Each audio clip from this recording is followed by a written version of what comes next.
All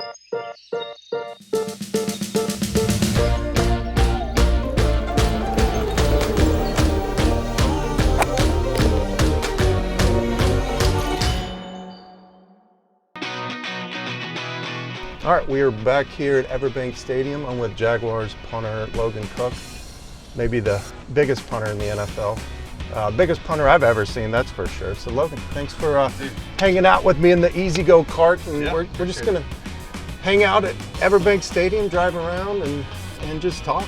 So Logan, you got drafted here in 2018. In my opinion, you're already the best punter in Jaguars history, but it's been fun to watch you punt the ball. The punt that you hit, it's actually perfect timing because we're about to drive down right by where you hit it, that 74-yard punt. I was sitting in the stands like directly in line with where I saw it. And as soon as I saw it, I was like, oh my gosh, this is amazing. And you actually got kind of hosed on where they marked it. They marked it at the 2. I thought it went out at the 1. I saw that, they downed it so, right on the, 4-inch, 6-inch line. And then it said 75-yard punt on the iPad. And then after the game, I saw it was not 75 yards. So I'm sure they saw something.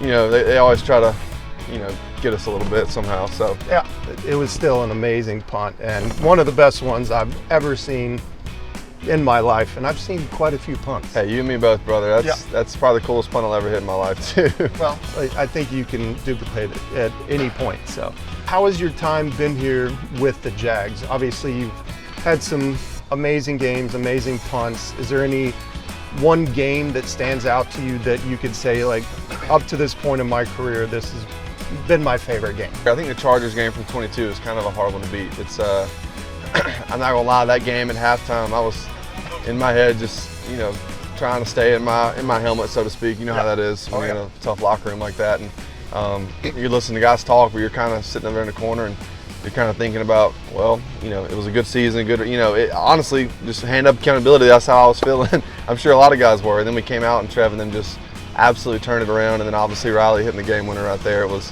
one of the funnest atmospheres too. I mean, I haven't been able to play a lot of night games here, so to be able to play a night game here that was a big, meaningful game was really incredible. It was cool. Funny story. So your senior year of college at Mississippi State, you guys played at my alma mater, Louisiana Tech. Yep. And I happened to be at that game. And I saw you hit a couple kicks, and I was just blown away with your leg strength and how big you were. And I remember texting someone and saying, this dude, he's going to be in the NFL next year, no problem. And then boom, we draft you. And I texted him back and said, I knew it. I appreciate it. I remember that game because I think we won it by a pretty big margin.